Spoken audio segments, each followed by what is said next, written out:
This is FCA's Beyond the Game, where faith meets sports.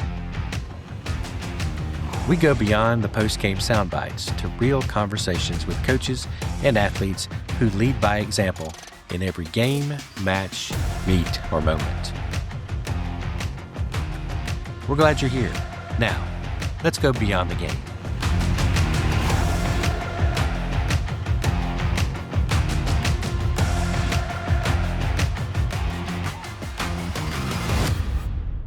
Welcome to FCA's Beyond the Game. We're excited to be joined by the voice of the Atlanta Braves, Brandon Gaudin. Brandon, thanks for taking time to sit down with us today. Absolutely. Glad to be here. So, I said voice of the Braves, but it's really voice of Madden, Big Ten, college sports all over. Done a little bit of everything. So, there's a lot to dive into, but, I think definitely we're here in Atlanta, so we'll start with the Braves. Yeah, locally, that's typically the thing that people want to talk about, except for last year when the team struggled. But yeah, we'll gloss over that. We're moving on to 2026, That's brighter right. days ahead. That's right, always. With that, being a Braves fan, right, growing up. Yes. Not from here. Nope. From Indiana. TBS kid, right? I grew up how old are you? Can I ask You're that? 42. Okay, so Yeah. we're around the same age. So in the 90s, I'm coming of the age where you're into sports, and I started watching the Braves on TBS every night because it wasn't like today. You can't flip around all these apps and watch all these games. You could either watch the Cubs on WGN or the Braves on TBS. And I had an aunt and uncle and cousins that lived down in Atlanta. They still live here. And so 91, when the Braves went from worst to first and into the World Series, they invited us down to go to Game 5 against the Minnesota Twins. And I was 7 at the time. And I remember walking into old Atlanta Fulton County Stadium, packed house, Game 5 of the World Series. My eyes lit up like a Christmas tree. And I was hook, line, and sinker from that moment forward. I was all in on the Braves. So I would watch them every night. That's not an exaggeration. I would late night West Coast trips when they would play the Dodgers or Giants. My parents, I fessed up years later, I would crawl out of bed, tiptoe downstairs. They thought I was sleeping, and watch the West Coast games too. That's how much I loved it. And through that, I fell in love with the Braves, but also broadcasting. And that, from 7 on, kind of started my journey. So 7 years old, hey, I like this. I like the idea of this broadcasting thing, and you start kind of dreaming then? Yeah, so what I did was, watching the Braves games in 91 and 92, I started to play my own make-believe games inside my house there in southern Indiana. So I don't know what led me to do this, but I had a wadded-up balloon, and I put a piece of tape around it, and that was my ball. I took the inside of a paper towel roll, that little cardboard insert, and that was my bat. And I would throw up that little balloon, and I would hit it. And I had pillows for bases. I had the couch was the fence in the outfield there in the living room, and I would announce the games as if I was then Braves announcer Skip Carey. And I started doing that when I was 8 years old, and I just did it every day after school. That's cool. And, at some point you realize I was an okay athlete. I loved playing sports in high school, but I realized, okay, I'm not going to be a professional athlete. But maybe I can talk about the professional athletes. And it's something that I always told people I wanted to do from when I was a little kid, carried my little camcorder around or my recorder around because you didn't have an iPhone back then. You actually had to hit play, and it was analog, not digital, and would go around a little high school fields and interview the athletes. And I just thought they were big celebrities, and that's just always what I wanted to do. That's cool. Yeah. Yeah, I remember those days as just creating your own game. That's how old we are. We didn't have phones. We didn't have all those things. But no iPads, no screen time. Making the diving catch onto the bed or out in the cul-de-sac shooting and counting down and calling. It's just and then in the winter, because I was in Indiana and basketball was so big up there, my parents got me Little Tykes basketball hoop, and that's still to this day the greatest Christmas gift I've ever received because I put that up in my bedroom. And I would play when it was baseball season, I played baseball. When basketball season came every day after school, I would play. I was both teams. I would announce. I would keep the score. And that's just kind of what I did. As you can tell, I had a lot of friends. But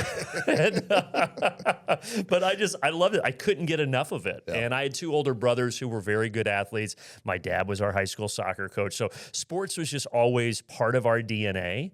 And as the youngest, you just follow in the footsteps of your dad and your brothers. And so I wanted to do whatever they did. The only difference was that I also wanted to announce and talk about it. That kind of fostered my love for all of it. Yeah. You mentioned Skip Carey, voice of the Braves, for a long time. Yeah. There's a connection there story you've got with Skip, right? Yeah. So growing up watching him, he was this larger than life figure to me. Almost as a kid, he wasn't real. He was just this guy on TV that was down in Atlanta, and I was in Indiana. And my dad said, you should write him a letter, and maybe he'll write you back. And I did. I penned him a letter when I was 13, and I didn't think much of it. I didn't really expect to hear from him, but I would check the mailbox every day. Yep. And a couple months later, sure enough, I went out, got the mail, and there was a letter with a return address, Turner Sports. I thought, oh my gosh, this must be from Skip Carey. And he wrote me back. Now, what he said in that letter, there wasn't anything earth-shattering. It was practice, study the game of baseball, have a great childhood, all just kind of cliche things. But the fact that he took the time to write me kind of gave me even more incentive to continue on the path that I was on and to continue to tell people this is what I wanted to do, because it made this larger than life figure real to me. I was like, oh, this is a tangible letter from this individual. And so it made me love Skip even more, made me love the Braves even more. And really, even though you're only 13 and you might say, well, what do you know at 13 about what you're going to do when you're 30 and 40? But it made me stay on that path and kind of made me even hungrier. That's great. Yeah. I remember, I feel like, we're the same age, so a lot of similar experiences. But I remember writing a letter to Michael Jordan after he was playing baseball. I wrote a letter and basically begged him to come back and play basketball. So you're the reason that he went back. I got one back. I got a letter back. Did you really? From Jordan? Well, it said Michael Jordan on it. But did he sign his name on there? He signed his name on it. Wow. And about 2 weeks later, he announced he was coming back. So I feel like I get credit for that. Yeah. Do you remember you're welcome, everybody. Do you remember the press release that just said, I'm back? Just iconic. Yeah. So it should have had your name on the bottom, basically. Maybe it did. It was just kind of small. But I was so depressed when he went and played baseball. I know. It was cool if he would have succeeded, but then you saw some of the clips they would show him on SportsCenter. I was like, oh, he's not very good at baseball. Yeah. He should go back and win more titles. Yeah. All of a sudden, he was human. Yeah. And then he came back and won more titles. Yeah. But that was the glory days. Yeah. That's all I did. Yeah. Was watch sports, keep up with sports, play sports. And I'm almost sad for kind of the generation now where, some of them still do that, but it's just different. Yeah. But it's, so much a part of our life. Like you wanted to figure out how do you have sports part of your career. Yeah. Kind of similar for me, I felt called to ministry, but with FCA, it gives us that opportunity to take sports and that life and that world and minister in it. And it's like, oh wow, what a perfect combination. Yeah. So going back to Skip Carey, kind of that, just his letter back to you, that encouragement. Have you kind of held on to that and just the kind of, I don't know if you want to call it responsibility, but for you, you've got this platform, Voice of the Braves, but Voice of Madden. That's probably, kids know you from that. Maybe hear you. Yeah, that's the only way I have street cred with my nephews. There you go. Hey, it works. It works. Yeah. That was kind of something that I never really thought about. At the time when the Madden thing came into play, it was a decade ago. It was 2015.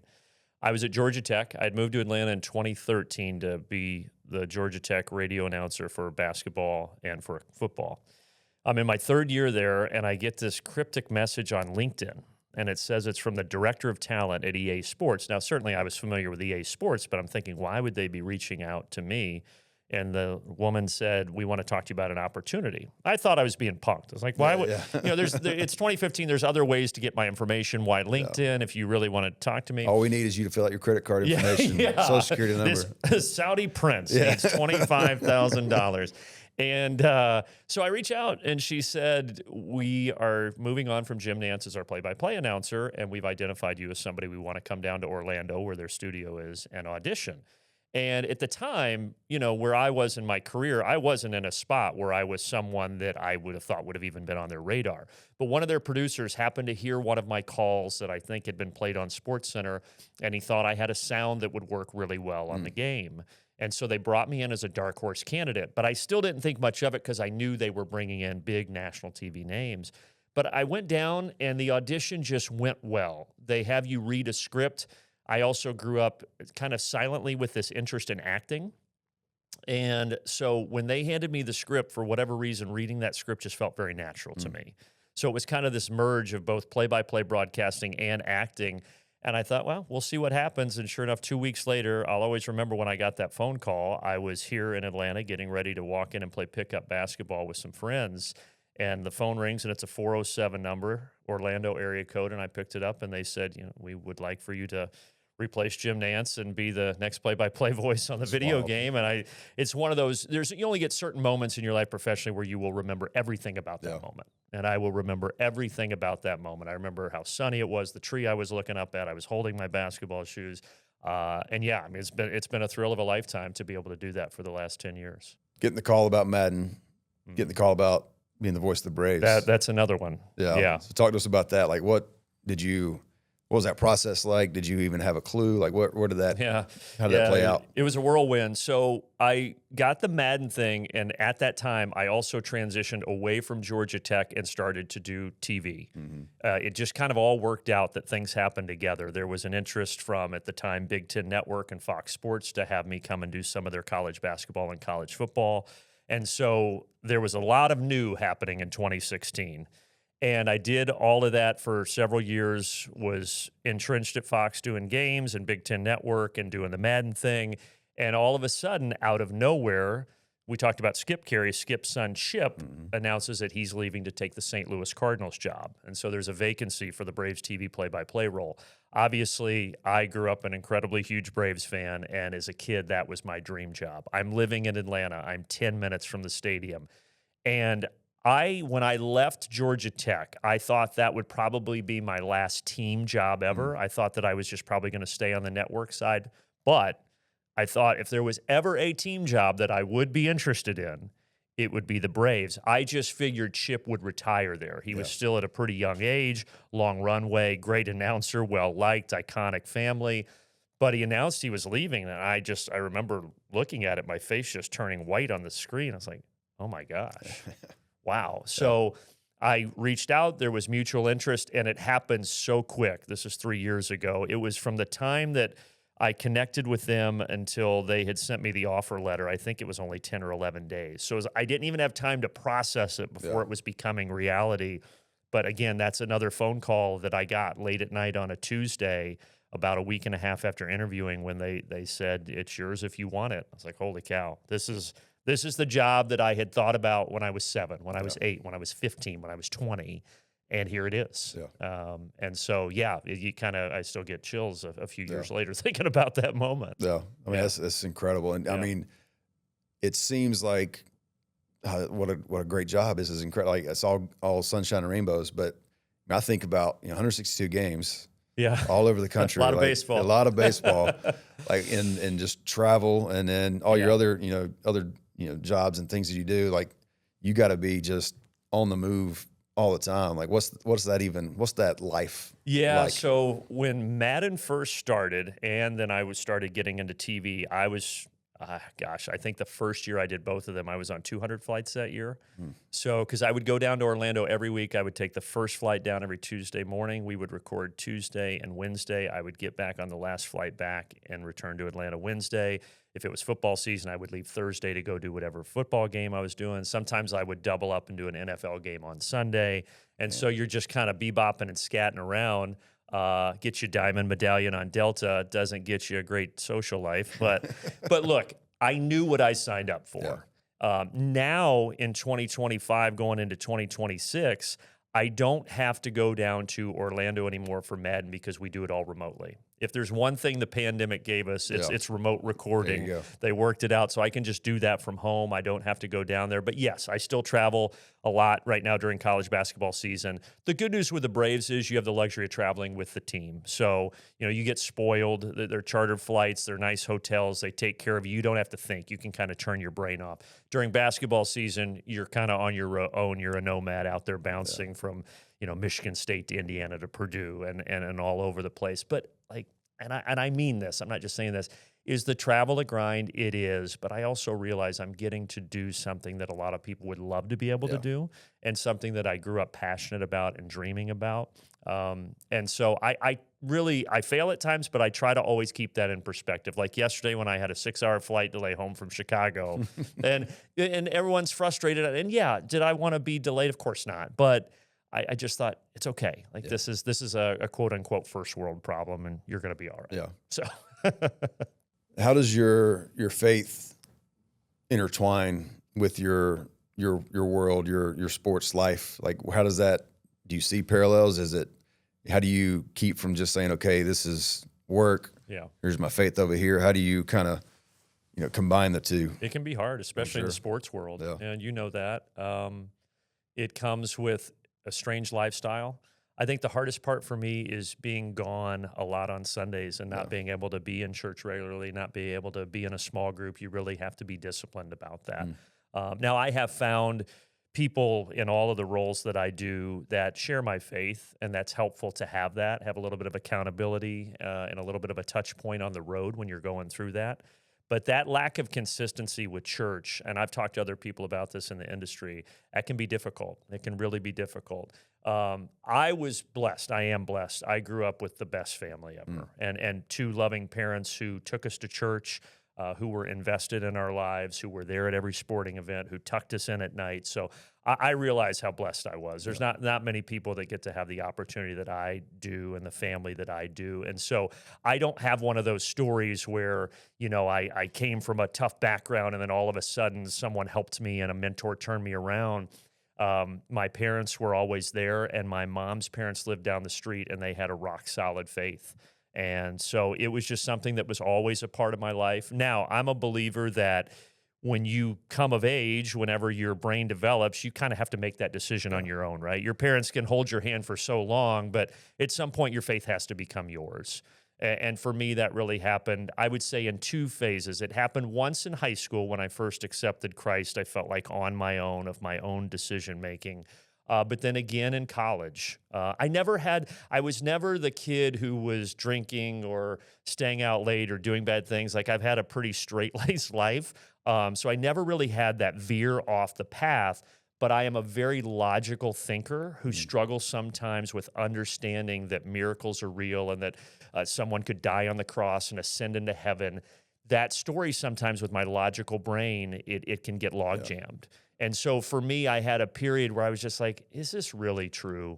Like, how do I know 100% with absolute certainty that this is true? And if I'm only 90% certain enough, is that good enough to get into heaven? All those things that can kind of be stumbling blocks for us as believers, I've gone through all that. I still go through that to some degree. But I kind of recommitted in college, and I've had peaks and valleys. But all in all, I don't know. I always come back to that core belief that I'm saved, and I didn't do it by works. Somebody did it for me. Absolutely. I'm a sinner who's saved by grace. And that's obviously a very reassuring thought. I think it's a hard thing for a lot of our younger athletes to grasp, because everything else in this world is performance based. Yeah. And the pressure that's on them. So then to tell them, okay, well, this is the one thing you can't, there's nothing you can do. Yeah. No matter how good you are, no matter how well you perform, there's nothing you can do to earn what Christ gives us. And so that's just like you talk about, just looking at it logically, just looking at it. A lot of times the way we're wired, the way the world is, it's like, it doesn't make sense. Yeah. Jesus doesn't make sense sometimes. Yep. And I say it like this, and this is not anything earth-shattering. I'm sure several 100,000 people have had this thought. But when I have my doubts and my struggles, I go back to a couple of things. I say, okay, in the beginning of time, there were only two options at a base level. One, first of all, something came from nothing. So there was either somehow these atoms collided and started to form the earth, and okay, that's one option, great. Or there was this all-knowing, all-powerful, loving being that somehow was there for eternity since the beginning of time, quote unquote. Neither one of those, if I'm being honest, makes any sense to my logical, human, finite brain. Both of them are just like, what? Yeah. But if you're going to ask me which one makes more sense, well, the all-powerful, all-loving, all-knowing being that knows what it's like to feel and love, that, because how did something come from nothing? Yeah. So then I say there's a higher power, and then I look at all the world religions, which I have, and the top-down approach of I can't do anything to earn this. That's the only religion that says the work is done, right? You don't earn it, and we are fallen, we are broken, and the only way to heaven is just to say thank you.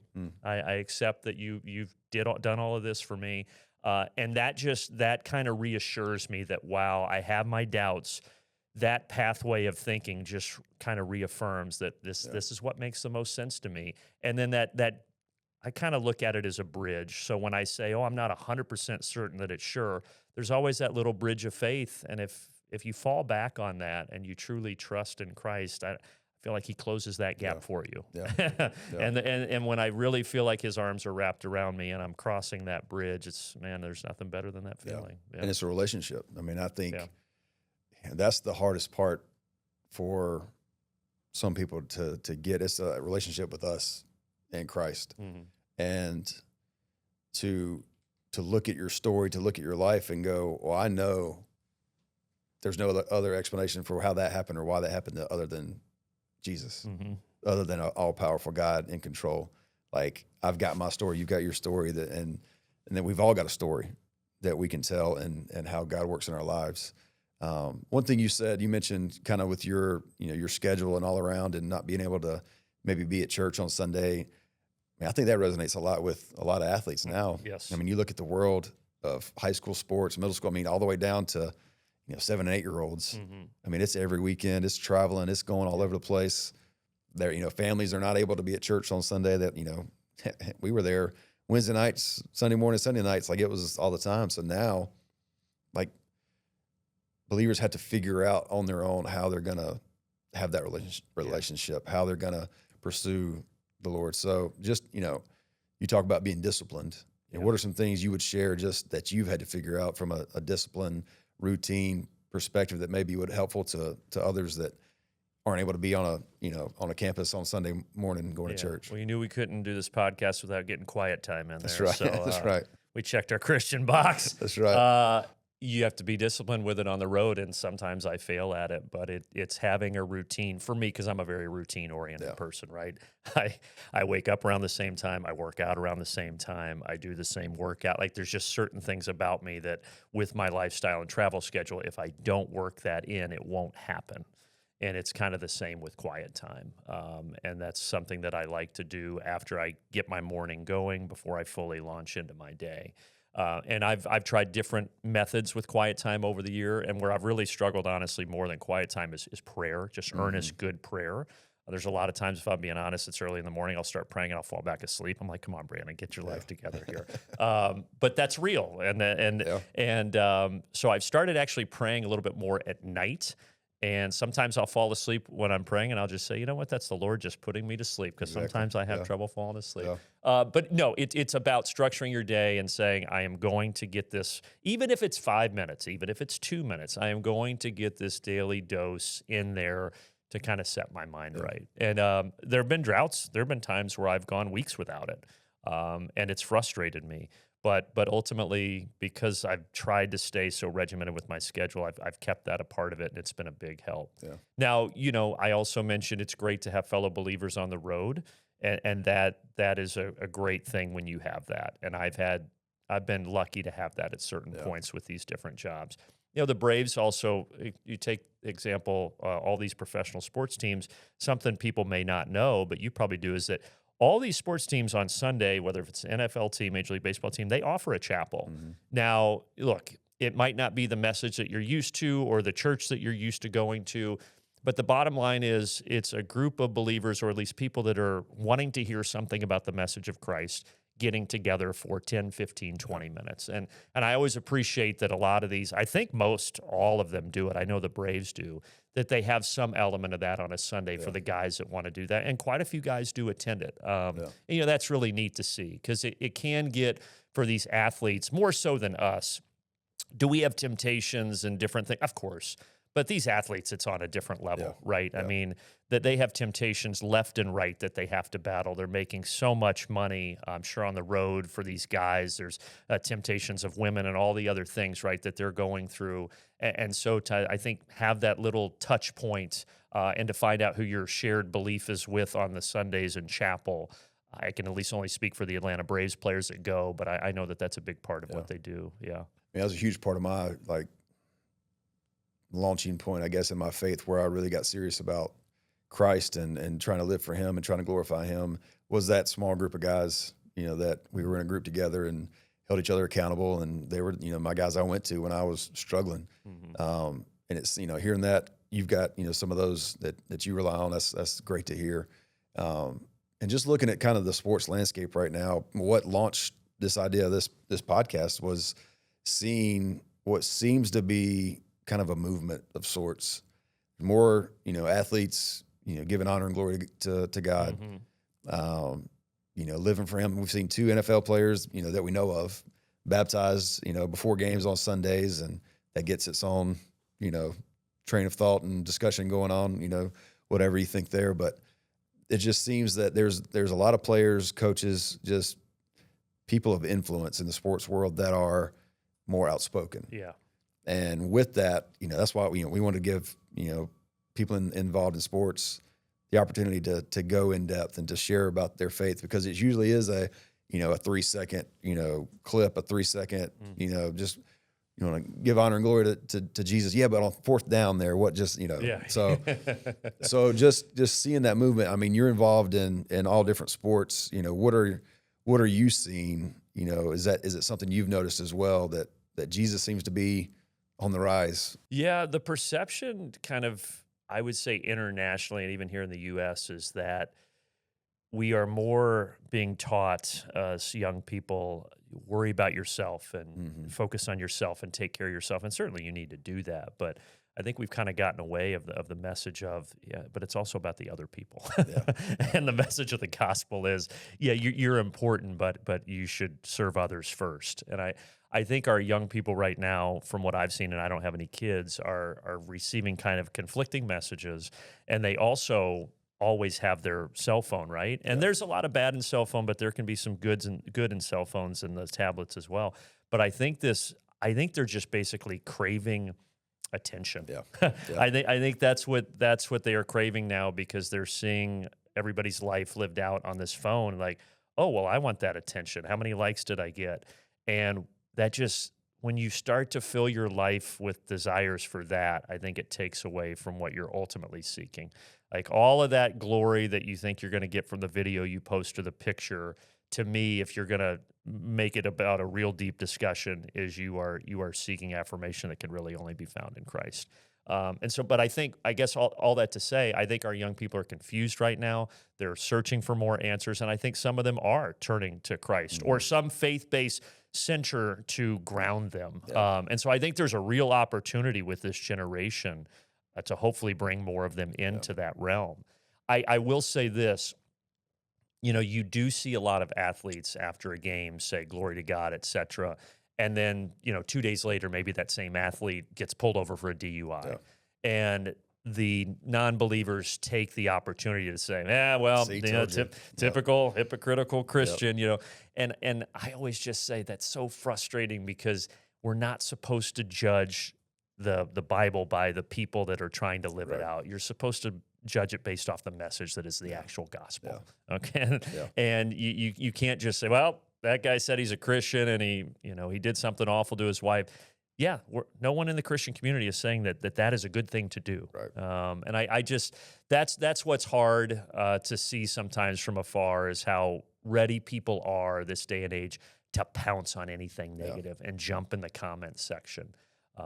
But yeah, it's a long-winded answer. It's a longer discussion, but I do think that our young people now, and I think you would agree, because of the phones, they're thirsty for something that it kind of means something more, and hopefully more discussions about Christ can be had.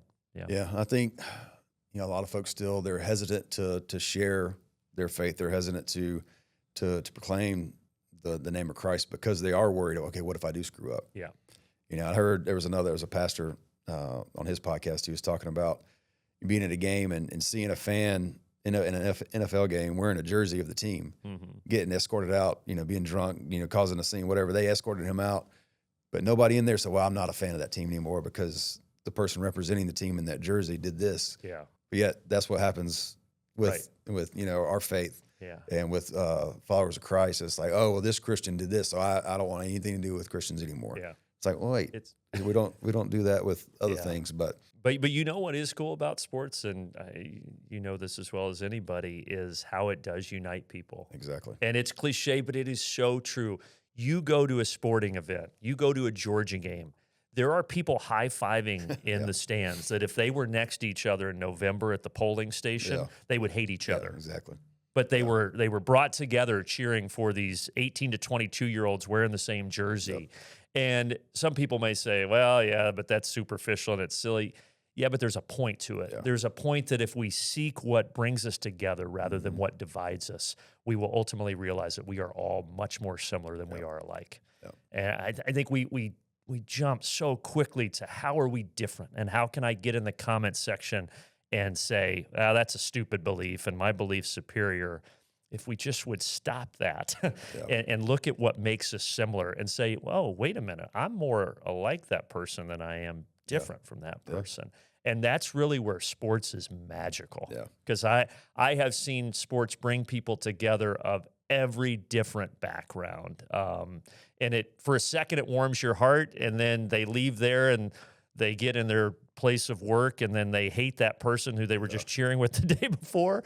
But yeah, it's it gives you signs of hope. Sports does. It really does. Yeah. That's why I love, what we get to do with FCA, just ministering, but using the vehicle of sport. I mean, we see it at our camps. We see it on campuses all the time. How, when you're on a team, like you're coming together, that the huddle is powerful. Yeah.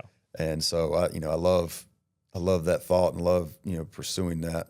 And it sounds like if we could just get rid of phones and social media, we'd solve it all, right? I think it's really about finding, okay, so how can we use those things for good, right? There's always going to be bad that comes with them, but I heard somebody say recently about it, if we were just more like our parents' generation. And my comment back to that was, I hear you, but if our parents and grandparents were born with these same devices, they would be the exact same as the kids. Right. And if I was born today, like my nephews are at that age, I would be the same. I just have a little more wisdom of what it's like without those devices, and so I operate differently. And there's going to be something in 30 years that their kids have that we're not thinking about right now, and they're going to say, boy, well, it wasn't like that. So you have to appreciate that each generation goes through its own stuff. And okay, so how do we use these phones and tablets for good? And different parents have different methods in monitoring screen time. Also, I know parents of faith are trying to find apps and things that, okay, let's have screen time be something that they're learning from. Yeah. So there's a Bible message on there every day, whatever the case may be. Or maybe it's not even a faith, but it's just a clean TV show and something that they know that they're watching to where they're getting dose of good messaging and not always just doom scrolling through Instagram and, oh, he got more likes than I did. Gosh, he's a better athlete than I am. That stinks, So that positive reinforcement, I think, can happen through electronic devices. It just takes a little more work. Yeah, I was just having a conversation, like where we are at in the world today, and it just depends on where you look. Yeah, if you're watching mainstream news and you see all the bad, and so you'd say, wow, we're really in a terrible place. But if you look at some of the good that's going on, that's what social media is all about. Yeah, depends on what your algorithm is coded to, what you're watching, what you're following, because there can be a lot of positive. We're seeing just events and thousands of students coming to hear about Jesus, and just a lot of good that's taking place in the world. So I can think that life is really good, and the Lord is moving really in a really strong way right now in America. Or I can look and think, wow, things are really bad, and both are actually probably true. Yeah, but it just depends on what I'm paying attention to, and it just depends on how you use social media, how you use your phones and things like that. Like everything. Yeah, and an example of that, so just the other day when they released the college football playoff bracket, and there was so much controversy about Notre Dame being left out and Tulane gets in, and you go online and there's so much arguing, and basically the overarching theme from pundits and people was saying, there's never been this much controversy. And my reply to that is, I don't know that that's true. I think it's just the fact that we now all have the instant access to go on and make our opinion heard. So now, instead of 20 years ago, where you're only getting opinions and thoughts of people when you turn on ESPN, now you're getting it from millions of people right there on your phone. And so you're seeing millions of comments, and so you're thinking, oh my gosh, everyone's talking about this. This is the most controversy I've ever seen. Well, those thoughts and opinions were always there. You just never had access to them. And I think that's happening more and more every year as more and more people are getting online and having these accounts and posting. it kind of makes us think that things are worse than they actually are. Yeah. And that's an interesting thing that it's going to be fascinating to see how it develops over the next 5, 10, 15 years. I mean, we used to have shared national champions in college football. You know, like that's definitely been more controversial. Imagine that today. Right. Oh my gosh. You know? Well, I mean, but you look, I mean, there are people that their entire career is based off of arguing and it's like, so, and they're on TV for a reason because we're watching. Yeah. So, but yeah, it's interesting. It's an interesting place to be in sports right now. But my algorithm just happens to be coded to a lot of the good because I see it all the time, and seeing quotes from athletes and seeing things that are really encouraging to just see how faith is driving them and how Christ is moving in them. And so, it's encouraging to me, and hopefully it can be encouraging to those that are watching or listening. Just, I guess, from your seat, what would be some encouragement you would share, either, athletes, coaches, maybe there's, a 7, 8, 9, 10-year-old kid out there that is doing the same thing that you were doing, wanting to be a broadcaster. What kind of encouragement would you share with them? Well, one thought that I adjusted 2 years ago, just real quick, that I think has been beneficial for me on social media. I don't post a lot on social media, but with my job, I have to use it a lot to research. It's where I go to find articles, to find quotes from coaches that I incorporate into the broadcast. So call it a necessary evil. I don't view it as evil, but it is a necessary part of my job. But I, too, found myself doom scrolling and getting mad in comments. I never post, but I'm reading these comments and people going back and forth, and I'm mad now that they're mad at each other. I'm like, well, that's not productive. There's an option, I'm sure every kid knows about this. I'm just older, so it took me a while to find it, on both Twitter, X, whatever you want to call it, Instagram, where you can click the 3 dots and see less often. Yeah. And that adjusts the algorithm. That's good. And so when I would see something that was politically driven, that was just divisive, I would click that account and I would just click see less often. Yeah. And sure enough, I started to see these things less often. And so my timeline now is so much more cleansed. Now, you don't want to be closed-minded. Right. I'm not saying I'm just trying to fill it with all rainbows and puppies. I still want interesting dialogue. But if it is just divisive conversation and clickbait, I just don't think there's good in that. And so I would say to young people that maybe are struggling with social media, or they are finding themselves on it too much and they're getting angry, that see less often button is a powerful option. And I really think that it can help fix your algorithm at least some. So that would be one small piece of advice. But the other is just, it's so cliche, but seek community. Like, face-to-face community. When I hear from young broadcasters that are trying to get in the business, or young athletes that want to become professional athletes, and when they're trying to connect with other people, they really only know how to do it digitally. Guys, it's okay to, instead of just looking to text and email only, it's okay to reach out to this person and say, hey, can we meet for coffee? Or can we just set up because it's just so much more powerful when you get face-to-face with somebody and have that interaction. And I think our young people, oftentimes, they're communicating a lot, but they're not saying anything. They're typing it all out. And there is power in real human relationships. And I hope that our young people seek that amongst their peers, but also with older people. That's something that can be really powerful. That's how we're created. I mean, we're wired to desire relationships. That's why that relationship with our Creator is so important. But it's hard, and it's a lot easier just to sit behind a screen and type it, and even for our generation, work from home has changed that, right? Like, I know so many people now, like, it's hard. You have the option to work from home. You're thinking, boy, I should get out and get dressed and go to the office. But, boy, it's nice to wake up at 8 instead of 6:30. It's nice to say, you know what, I'm going to zone out here for 30 minutes and sit on the couch and watch a Seinfeld episode. So you have to force yourself to realize the importance of how we were made, that we were made to be in community with others. And I don't even mean, although it certainly works for this, I don't even mean from a religious standpoint. I just mean we are made to be around other people and laugh and smile and have arguments and discussion. I mean, all of that stuff was meant to be done in person. And I think more and more we are kind of isolating ourselves. And I don't know how it's all going to play out over the next 5-10 years with how our society is developing post-COVID. But I hope there's more of a shift, especially from young people, of realizing that it is important to get out and actually see someone face to face. Yeah. Seems like, I mean, just what we see with our ministry, like there's a desire for something more, something greater. So I'm hopeful in that. At the same time, you know, I can talk to a lot of people that can get doom and gloom and worry about, you know, what we don't know about the next 5-10 years, but thankfully we serve a God that does. So I rest in that, which is helpful. So great conversation. Shift gears a little bit. Let's have a little fun. What are some of your favorite moments that when you've been broadcasting, like that you can remember? You can go, okay, I remember exactly that call.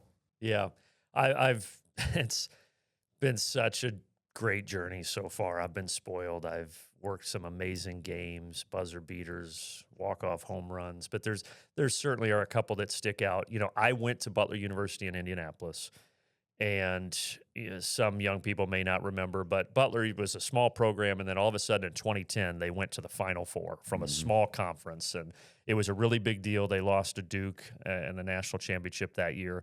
The year after that, I was hired to go back to my alma mater and broadcast their basketball games. Wow. And when I got the job, everybody told me, well, it's great that you got the job. It's just, man, it stinks. You just missed going to the national championship game.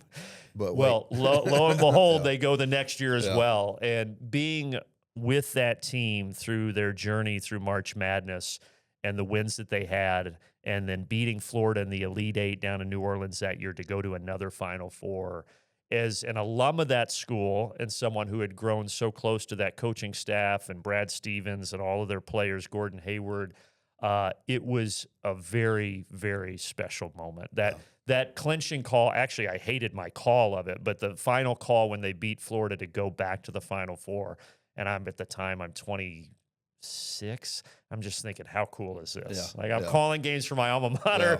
I just got to call a game where they're going to the Final Four. My family was in the crowd. It was my brother's 30th birthday. And that's one that I will always carry with me. And then I would say, just because the Braves job means so much to me, when I got that job, I had always dreamed as a kid of being Skip Carey and sitting in his chair and being there at the home game when the Braves crowd went crazy. So, you know, when Skip was calling games, it was a different stadium. It was downtown. It was old Atlanta Fulton County Stadium. But I knew when I got that job, I was going to get to have that moment. Yeah. And so our first 6 games were on the road. We started on the road, and those were fun. But I knew that first home game was going to be extra special. So that day, I intentionally got to the ballpark, to Truist Park, a little early. I had a moment where I was just by myself in the booth, sitting in that chair, setting out my laptop and my notes, and just kind of looking out and taking it all in. It was very emotional because that's just something that I had dreamed of. So that moment in and of itself was special. But then later that night, the Braves would win on a walk-off hit by their then shortstop, Orlando Arcia. And as a broadcaster, there's a term called lay out, which means let the crowd kind of do it. You don't need to say anything. And I had always really dreamed of the part of my job where I don't talk and where I let the crowd do the talking.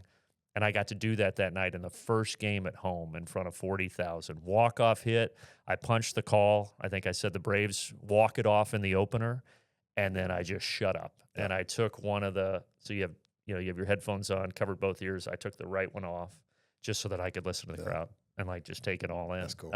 And I didn't say anything for 20 seconds, probably the best I've ever sounded.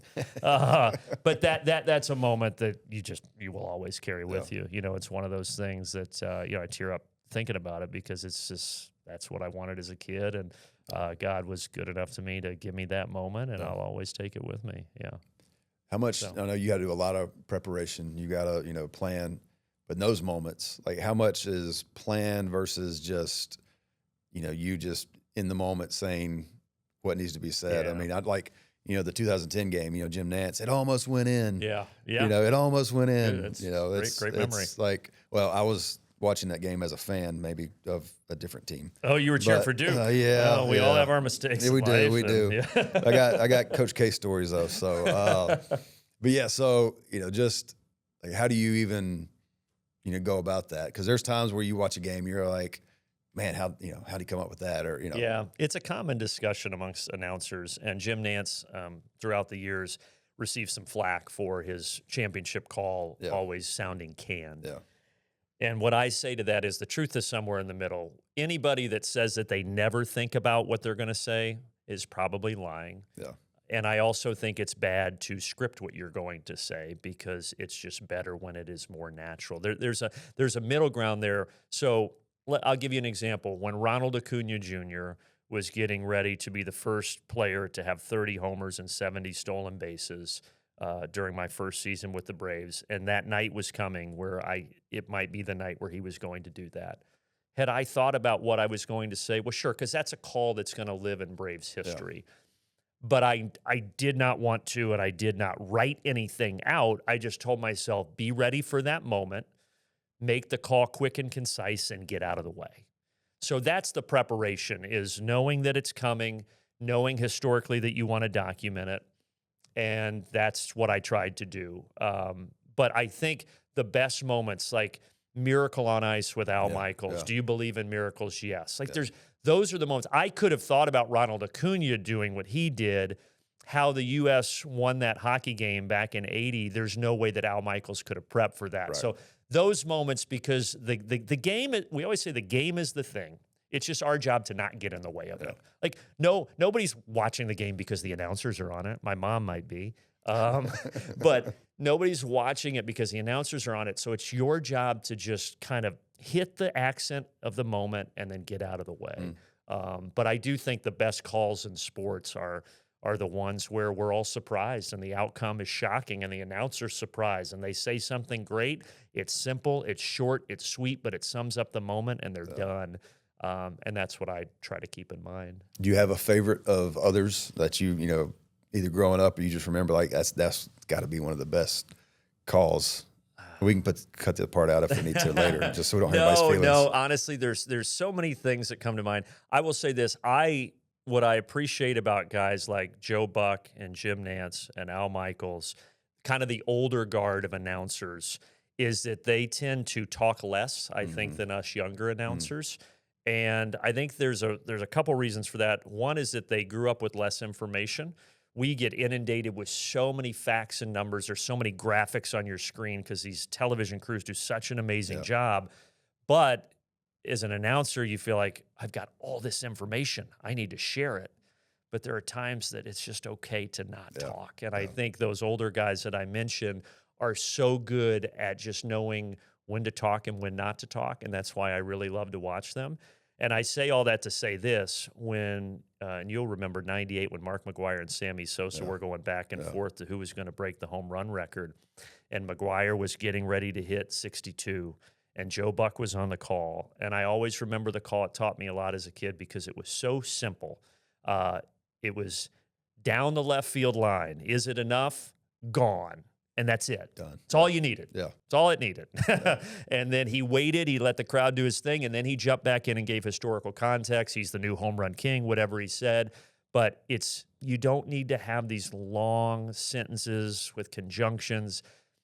Everybody knows what's going on. Yeah. They need you to punch it with a big voice and hit the call and then get out of the way. And so calls like that from Joe Buck, and Jim Nantz has had a zillion of them, and Al Michaels, that I like to listen to for the simplicity of them, just for the little layer of oomph that they give the broadcast without kind of getting in the way and making it about them. So what's your favorite scripture, something you hold on to?